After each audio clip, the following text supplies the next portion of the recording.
La phase avant-vente est désormais terminée et a été clôturée avec succès. Avançons maintenant vers l'étape suivante, la création ou l'adaptation détaillée de la phase de réalisation.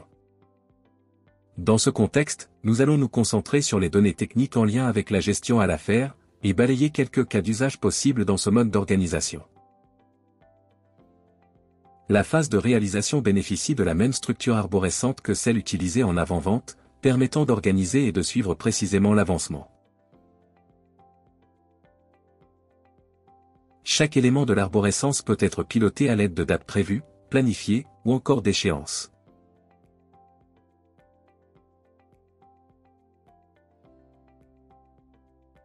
Ces échéances, ou jalons, peuvent être utilisés pour générer des alertes en cas de retard ou d'approche critique d'une date clé.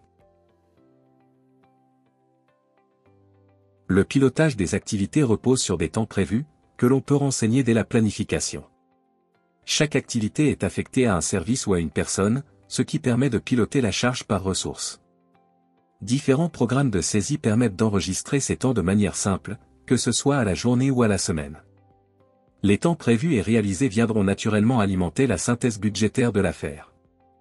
Le travail mené par les bureaux d'études ou méthodes peut se traduire de plusieurs manières. Soit par la création d'articles dans le RP avec des données techniques associées. Soit par la création d'éléments d'affaires composés de besoins et d'activités. Cette deuxième approche est particulièrement adaptée lorsque les éléments réalisés ne sont pas reproductibles d'une affaire à l'autre. Qu'il s'agisse de créer des articles ou des éléments d'affaires, il est possible de s'appuyer sur des imports Excel, eux-mêmes générés par des solutions de CAO, ou intégrés via Web Service. Divalto Industries propose notamment un connecteur bidirectionnel avec certaines solutions de PLM. Dans l'exemple de cette affaire, prenons le cas de l'élément « passerelle ». Il s'agit d'un composant fabriqué de manière unitaire. Les besoins liés à cet élément ont été renseignés, et ils permettront par la suite de déclencher un approvisionnement. On constate également que des activités et des temps associés ont été planifiés pour organiser la production en atelier de cet élément. Un autre exemple présent dans cette affaire concerne le circuit d'air comprimé. Cet élément, étant souvent utilisé dans les projets, existe déjà dans la base article.